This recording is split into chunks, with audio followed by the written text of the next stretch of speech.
ഇതാ നമ്മുടെ രൂപേഷും വിദ്യാജിയും പ്രമീളയും അങ്ങനെ സർപ്പാർ ടീമിലെ കുറച്ച് ആളുകളുണ്ട് കേട്ടോ ഇവിടെ. നമ്മളെല്ലാവരും കോട്ടയത്തൊരു പ്രോഗ്രാം കഴിഞ്ഞ് തിരിച്ചു വരുന്ന വഴിക്കായിരുന്നു. അപ്പോഴാണ് തൃപ്പൂണിത്തറയിലൊരു വീട്ടിൽ ഒരു പാമ്പിനെ കണ്ടു എന്ന് പറഞ്ഞിട്ട് മനോജേട്ടൻ ഒരു കോള് വരുന്നത്. ഇതാ കാണുന്ന ടൈലുകൾക്കിടയിലേക്കാണ് പാമ്പ് കയറിപ്പോയത്. ടൈലൊക്കെ മാറ്റിയിട്ടും പാമ്പിനെ കണ്ടില്ല. പിന്നെ ഇതാ കാണുന്ന ചെറിയൊരു പീസിനിടയിലായിട്ട് പാമ്പ് ഇരിക്കുന്നുണ്ടെന്ന് മനസ്സിലായി. അങ്ങനെ അത് മാറ്റിയപ്പോഴേക്കും പാമ്പ് പുറത്തേക്ക് വന്നു.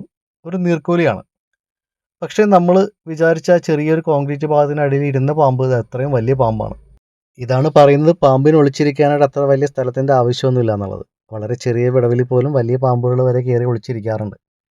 ഇവിടെ എന്തായാലും നീർക്കോലിയാണ്, വിഷമില്ലാത്ത പാമ്പാണ്. അതുകൊണ്ട് തന്നെ അവനടുത്തുള്ള ഒരു കാണയിലാണ് റിലീസ് ചെയ്യുന്നത്. നമ്മുടെ പരിസരത്ത് പാമ്പിന് കഴിക്കാൻ പറ്റിയ ഇരകളുണ്ടെങ്കിൽ പാമ്പുകൾ തീർച്ചയായും വരും. അങ്ങനെ വരുന്നത് വിഷമില്ലാത്ത പാമ്പുകളാണെങ്കിൽ നമുക്ക് സന്തോഷിക്കാം. ഇവിടെ അവൻ പോകുന്നത് കണ്ടിട്ട് വിദ്യാജിക്കും മനോജേട്ടനും രൂപേഷിനൊക്കെ സന്തോഷമായിട്ടുണ്ട്.